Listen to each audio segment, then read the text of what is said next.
एक समय की बात है, किसी एक छोटे से गांव में एक बहुत ही अजीब और रहस्यमय कहानी घटित हुई।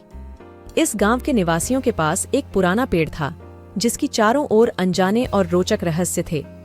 पेड़ के पास हर रोज कई लोग आते थे, क्योंकि उन्हें लगता था कि इस पेड़ की छाया में उन्हें समाधान मिलेगा। एक रोज एक बच्चा पेड़ के पास खड़ा हो गया और पेड़ से बोला, आप मुझे अपना रहस्य बताओगे? पेड़ ने मुस्कुराते हुए कहा, हाँ, मैं तुम्हें अपना रहस्य बता सकता हूँ, पर तुम्हें मेरी कुछ शर्तें माननी होंगी। बच्चा बड़े उत्साह से बोला। हाँ, मैं आपकी हर शर्त को मानूंगा। पेड़ ने फिर कहा, मेरे रहस्य को सुनने से पहले तुम्हें मेरे आसपास के पेड़ पौधों का ध्यान रखना होगा। बच्चा ने हाँ कह दी और पेड़ ने अपना रहस्य शुरू किया। मेरे पास एक जादुई पत्थर है जो किसी के भी इच्छा को पूरा कर सकता है, पर इस पत्थर का उपयोग सिर्फ अच्छे कामों के लिए हो सकता है। बुराई के कामों में इसका इस्तेमाल नहीं किया जा सकता। पेड़ की बातों में बच्चा पूरी तरह से खोया हुआ था। पेड़ ने फिर कहा, बस यही रहस्य था। अब मैं तुम्हें इस जादुई पत्थर को दे रहा हूं, पर ध्यान रहे, यह सिर्फ तुम्हारी इच्छाओं को पूरा कर सकता है, न कि तुम्हें सब कुछ मिलेगा।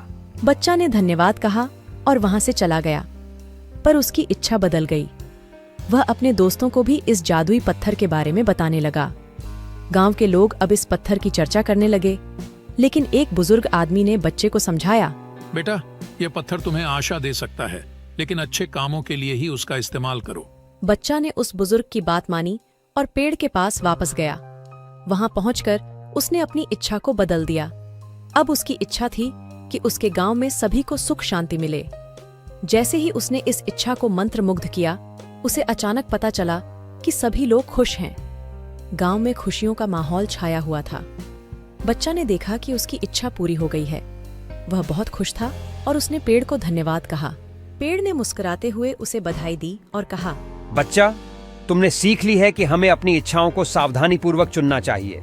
बच्चा ने पेड़ को फिर से धन्यवाद कहा और अपने गांव की ओर चला गया।